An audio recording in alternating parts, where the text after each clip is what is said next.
नमस्कार मंडळी. आज आपण अशा एका विषयावर बोलणार आहोत जो आपल्या सगळ्यांच्याच अगदी जिव्हाळ्याचा आहे. तो म्हणजे आपली रोगप्रतिकारशक्ती अर्थात इम्युनिटी.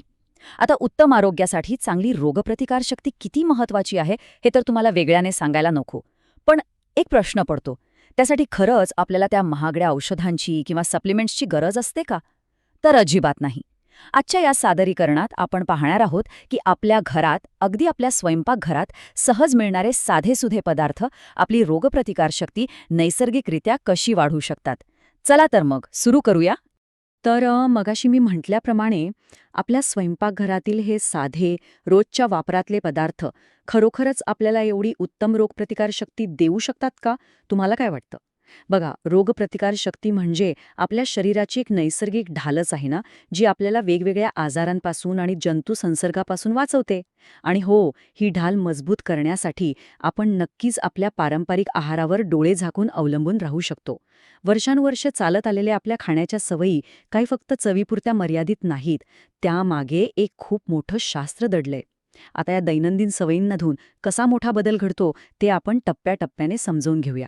सुरुवात करूया आपल्या सकाळच्या सवयींपासून. हाच तर आपल्या दैनंदिन रोगप्रतिकारशक्तीचा खरा भक्कम पाया आहे. दिवसाची सुरुवात अगदी योग्य पदार्थांनी होणं खूपच गरजेचं आहे बरं का. सगळ्यात पहिलं म्हणजे आपली तुळस. तुम्हाला तुमची इम्युनिटी वाढवायची असेल तर रोज सकाळी उठल्यावर 8 ते 10 तुळशीची पाने चावून खाण्याची सवय नक्की ठेवा. याने शरीरातील इन्फेक्शन्सना अगदी सहज अटकाव होतो. दुसरी महत्त्वाची गोष्ट म्हणजे आपलं अस्सल साजूक तूप. आजकाल आपण चीज किंवा बटरकडे जास्त ओढले जातो, पण खरं सांगायचं तर कोणत्याही वयात शरीराचं योग्य पोषण हवं असेल तर रोज फक्त अर्धा चमचा साजूक तूप आवर्जून खायलाच हवं. अर्धा चमचा तूप शरीराला जे वंगण देतं ना, ते दुसरं कोणतंच फॅट देऊ शकत नाही. आणि तिसरा सर्वात महत्त्वाचा घटक म्हणजे व्हिटॅमिन सी म्हणजेच क जीवनसत्व. रोजच्या ताटात एक लिंबाची फोड असलीच पाहिजे. आणि हो, ताजे लिंबू बरं का, लिंबाचं लोणचं नाही. किंवा मग आपला गुणकारी आवळा. हिवाळ्यात मिळणारा आवळा तुम्ही वर्षभर मोरावळा किंवा कॅन्डीच्या स्वरूपातही नक्कीच खाऊ शकता. आता सकाळ झाली, वळूया दिवसभरासाठी लागणाऱ्या ऊर्जेकडे. आपल्या पारंपरिक धान्यांचं महत्त्व आपण बऱ्याचदा विसरतो. पण जर तुम्हाला दिवसभर अगदी फ्रेश आणि एनर्जीने भरलेलं राहायचं असेल तर रोजच्या नाश्त्यात नाचणीचं सत्व असायलाच हवं. नाचणीमध्ये सगळे मुख्य विटॅमिन्स भरभरून असतात. तुम्ही नाचणीची भाकरीही खाऊ शकता. थोडक्यात काय, तर दिवसातून एकदा तरी नाचणी पोटात जायलाच हवी. आता दुपारच्या जेवणाचं बोलायचं झालं तर कोशिंबीर म्हणजे फक्त काकडी आणि टोमॅटो असं नाहीये. जेवणात जर बीटाची कोशिंबीर समाविष्ट केली ना, तर शरीराला एकाच वेळी उत्तम जीवनसत्वे, खनिजे आणि अँटीऑक्सिडंट्स मिळतात. बीट हे एक जबरदस्त शक्तिवर्धक आहे. त्यामुळे घरातील वयस्क व्यक्तींच्या आहारात बीटचा समावेश आवर्जून करायलाच हवा. यानंतर आपण एका अशा गोष्टीकडे येऊया ज्याबद्दल बऱ्याच जणांचा गोंधळ उडतो. ती म्हणजे पाणी पिण्याचे नियम आणि योग्य हायड्रेशन. पाणी पिण्याबाबत एक अतिशय महत्त्वाची गोष्ट कायम लक्षात ठेवली पाहिजे. तहान लागली की ती फक्त आणि फक्त पाण्यानेच भागते. आजकाल आपण पाहतो, तहान लागली की लोक पाण्याऐवजी मिल्कशेक, ज्यूस किंवा नारळ पाणी पितात. पण मित्रांनो, ही खऱ्या अर्थाने तहान भागवणारी गोष्ट नाहीये. उलट पाण्याची गरज पूर्ण न होता हे गोड पदार्थ शरीराला त्रासदायकच ठरू शकतात. तसंच पाणी गरजेपेक्षा खूप कमी पिणं किंवा खूप जास्त पिणं हे दोन्हीही शरीरासाठी अपायकारक आहे.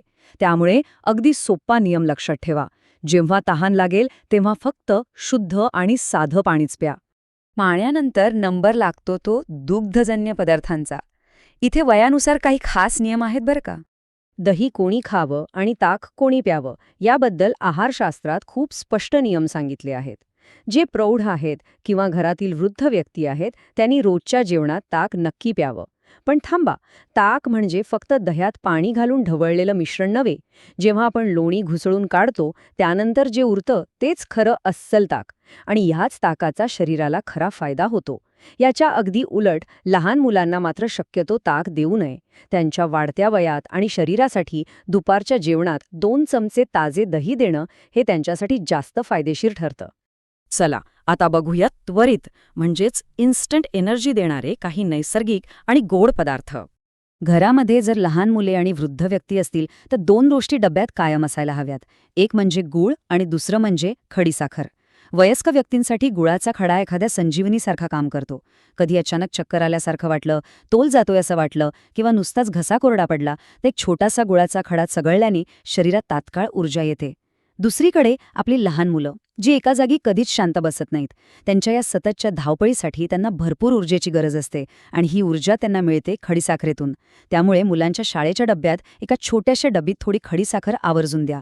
हे अगदी साधे पदार्थ आहेत, पण ऊर्जेचे अतिशय पॉवरफुल स्रोत आहेत. दिवसभराचं रुटीन पाहिलं, आता वळूया रात्रीच्या वेळच्या आरोग्यदायी उपायांकडे. रात्रीच्या बाबतीत एक खूप महत्त्वाचा नियम आहे, तो म्हणजे 2 तासांचा नियम. रात्रीचं जेवण झाल्यावर बरोबर 2 तासांनी एक खास आरोग्यदायी पेय घेणं शरीरासाठी अतिशय फायदेशीर ठरतं. आता हे पेय नक्की कसं बनवायचं आणि कोणासाठी कोणतं पेय योग्य आहे ते लगेचच समजून घेऊया. झोपण्यापूर्वी जे दूध आपण पितो ते वयानुसार वेगवेगळं असायला हवं. प्रौढ व्यक्तींनी जेवणानंतर 2 तासांनी 1 कप भर दुधात 1 चमचा हळद घालून ते छान उकळून प्यावं. इथे एक गोष्ट आवर्जून लक्षात ठेवा. अनेक जण ह्या चवीसाठी साखर घालतात, पण तसं अजिबात करायचं नाही. साखरेविना घेतलेलं हे हळदीचं दूध दिवसभराच्या शरीराची झीज उत्तम प्रकारे भरून काढतं. पण लहान मुलांच्या बाबतीत सांगायचं तर त्यांना हळदीच्या दुधाऐवजी दुधामध्ये 1-2 केशराचा काड्या आणि एखादा भिजवलेला बदाम छान वाटून घालावा. हे केशर बदामाचं दूध मुलांच्या बौद्धिक आणि शारीरिक वाढीसाठी खरोखरच कमाल काम करतं.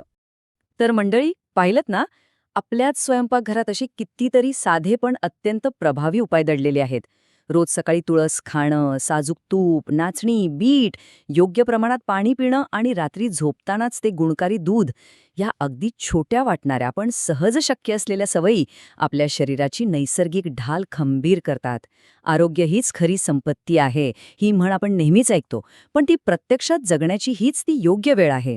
शरीर निरोगी असेल तर आपण आयुष्यात काहीही साध्य करू शकतो. मग सांगा, यापैकी असा कोणता घरगुती बदल आहे जो तुम्ही आजपासूनच सुरू करणार आहात? यावर नक्की विचार करा. निरोगी रहा, आनंदी रहा आणि आपली रोगप्रतिकारशक्ती अशीच मजबूत ठेवा.